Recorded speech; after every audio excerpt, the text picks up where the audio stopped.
Ayan kapuso, pagmasdan po ang ginagawa ng inyong lingkod. Galing trabaho, walang nagagawa. Tingnan nyo ang inyong lingkod. Ito po ang inyong gagawin ngayon, ha? Ayan. Yan, ganyan kagwapo po ang inyong lingkod. Smile pa yan na maganda. Yan. Tingnan nyo po ang kasama ng inyong lingkod. Mga mukha namang halimaw na nagkatawang tao. Ayan po. Itong isa, ayan. Siguro nung bata yan, umiinom yan ng pinapadede sa kanya ng kanyang nanay. Gatas ng kambing. Yan.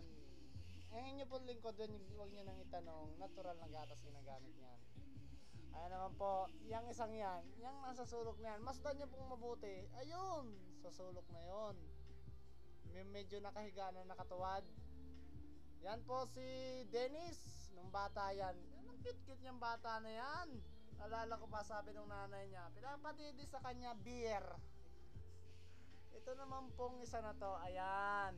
Yan, nagpupunas ng kiligili, nag-aalis ng kanyang anting-anting. Ayan, kinukot-kot na. Ewan ko kung anong kinukot-kot. Ayan po, yan bata niyan daw po nung panahon na, kapanahunan niya. Sabi ng nanay niya, yan ang pinapadede sa kanya is kape. Ito naman po isa na kaya matakaw sa tulog po yan. Hindi po umiinom ng gatas yan nung bata. Kinakain po niyan. Gatas ng kapatid. Gatas ng manok. Gatas ng manok daw. Ayan, kaya hindi makatulog. Maagang gumising. Ito po, nagre-recommenda pa yung isa, yung gatas ng kambing ang iniinom. Mali daw po yung sinabi ng inyong lingkod na naunang panayam. Ayan po, tingnan nyo, dede niya no. Umaalog-alog. Gatas ng paniki. Yan. Tingnan po ang itsura niyan. Tingnan po ninyo ang itsura niyang tao na yan. Ayan. Pagmasdan ang itsura. Parang taing hinulmahan tao.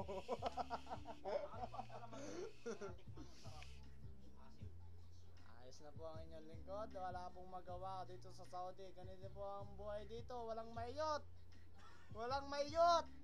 Ulitin ko pa. Walang maiyot.